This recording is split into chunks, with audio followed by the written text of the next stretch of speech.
آج کے درس میں نے عرض کرنا تھا تقویٰ کے بارے میں کہ تقویٰ کیا چیز ہے، کیونکہ اللہ نے قرآن میں کئی مقامات پہ فرمایا ہے کہ ایمان والو اتقوا اللہ، اللہ سے ڈرو۔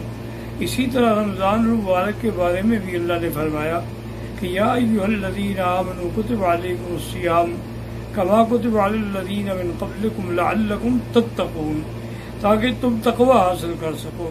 اسی طرح اللہ نے قرآن میں فرمایا ہے ان اکرمکم عند اللہ اتقاکم، اللہ کے ہاں عزت والا وہ ہے جو سب سے زیادہ ڈرنے والا ہے، سب سے زیادہ تقوی کا اختیار کرنے والا ہے۔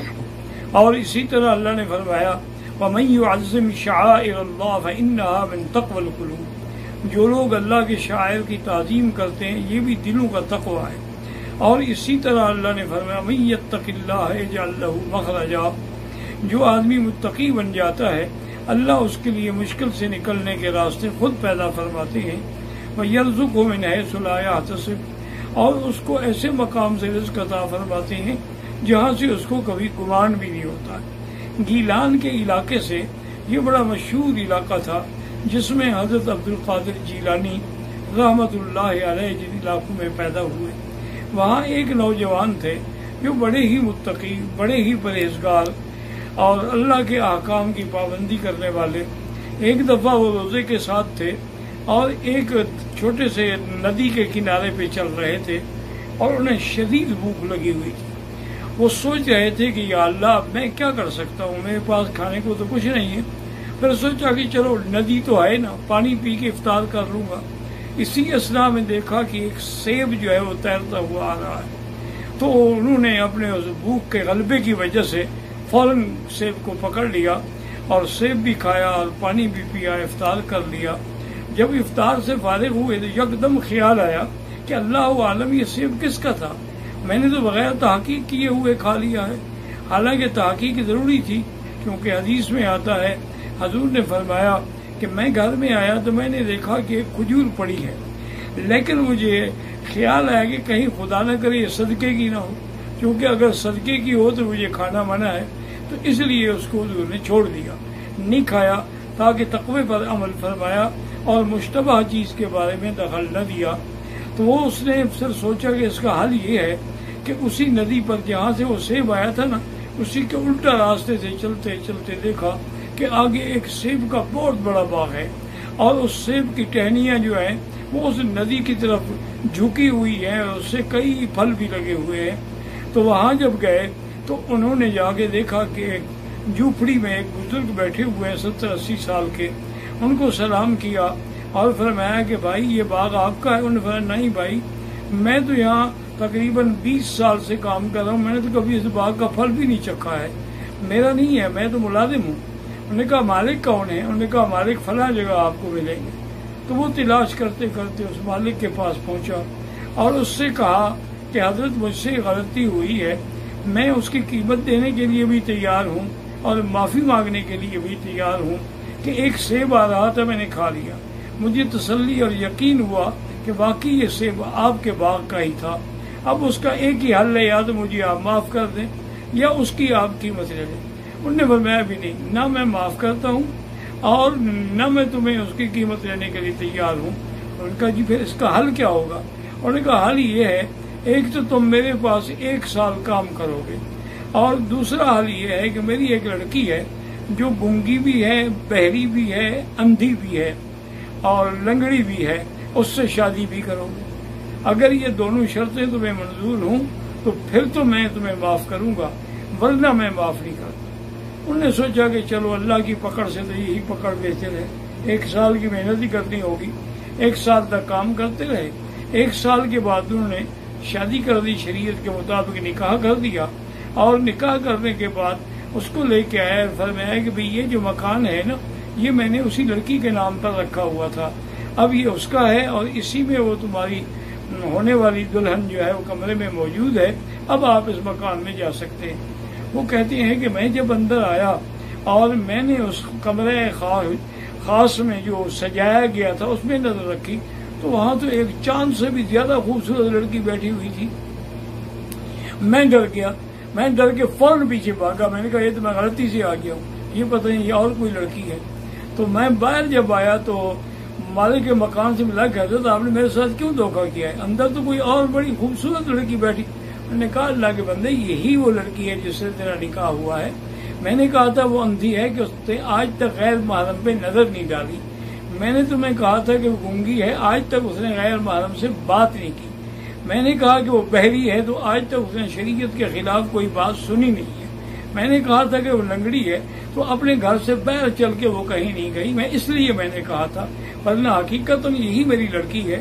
تو اللہ تبارک و تعالیٰ نے اس کو تقوی اختیار کرنے پر، یعنی ایک سیب کا تقوی اختیار کرنے پر کتنے بڑے انعام سے نواز دیا.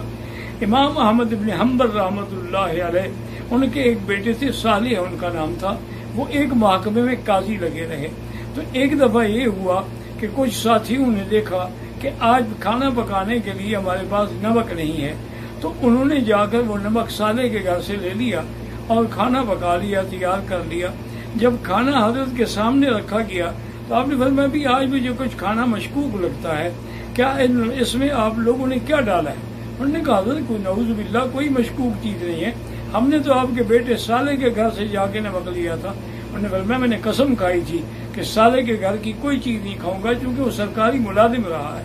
تو سرکاری ملازم جو ہے لازماً اس سے غلطیاں ہوتی ہیں، اس سے زیادتیاں ہوتی ہیں. تو آپ لوگوں نے اس سے نمک لے کر اس پہ ڈالا ہے، لہٰذا میں نہیں کھاؤں گا. تو نے کہا پھر ہمیں حضرت حکم فرمائیں کہ ہم کیا کریں؟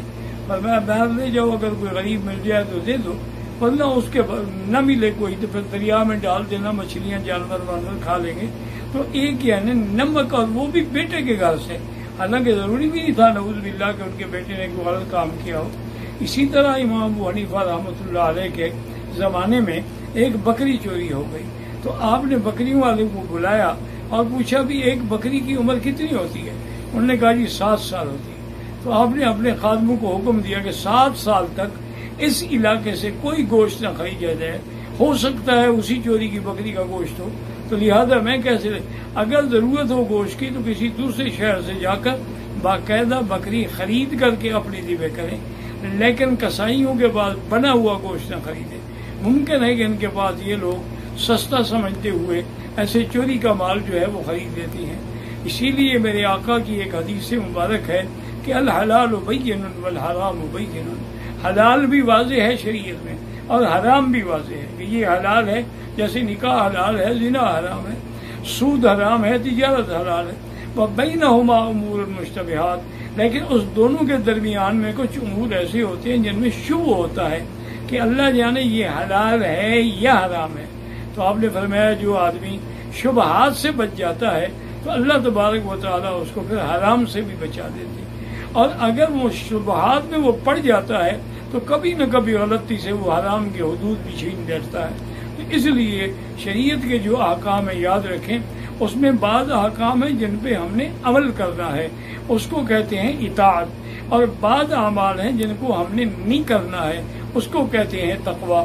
تقوی بغیر اطاعت کے حاصل نہیں ہوتا، اور اطاعت جو ہے وہ بغیر تقوی کے حاصل نہیں ہو سکتی. تو اس کے لیے شریعت کے اندر جیسے اب نماز ہے، اس میں کتنے احکام ہیں جو ہے کرنے کا حکم دیا گیا ہے، اور انہی کے اندر ہمیں یہ بھی حکم دیا گیا ہے کہ نماز کو تم مذاق نہ سمجھو، نماز کے اندر ہنسو نہیں، نماز کے اندر اللہ کے سوا غیر کی طرف توجہ نہ کرو. تو تقوی کا معنی ہی یہی ہوتا ہے کہ جن چیزوں سے روکا جائے اس سے آدمی احتیاط کرے، تب وہ صحیح معنوں میں قابل بنتا ہے. اس لیے اللہ پاک فرماتے ہیں کہ میرے ہاں تو عزت والا وہ نہیں جو دولت مند زیادہ ہو، پیسے والا زیادہ ہو، بلکہ وہ ہے جو سب سے زیادہ اللہ سے ڈرنے والا ہے. اور اللہ کا ڈر کیسے پیدا ہوتا ہے؟ وہ اطاعت خدا سے اور اطاعت محمد مصطفیٰ سے صلی اللہ علیہ وسلم. اس کے بعد پھر آدمی کو وہ تقوی کا مقام ملتا ہے. اور جو آدمی تقوی اختیار کر لیتا ہے، اللہ فرماتے ہیں اس کے لیے میں ہر مشکل میں آسانی پیدا کر دیتا ہوں.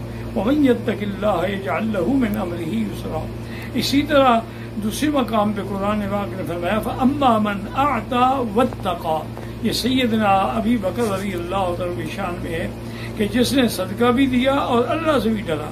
اس کے بعد یہ ہم اس کے لیے مشکل سے مشکل معاملات کو بھی آسان کر دیتے ہیں.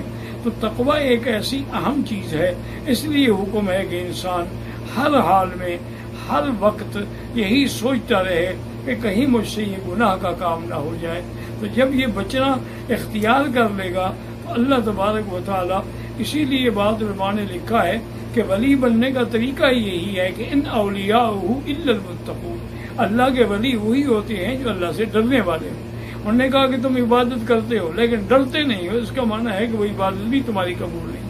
تم نمازیں پڑھ رہے ہو، روزے رکھ رہے ہو، رمضان المبارک میں بڑی محنت کر رہے ہو، لیکن اللہ سے نہیں ڈرتے تو کوئی فائدہ نہیں. وآخر دعوانا ان الحمد للہ رب العالمین.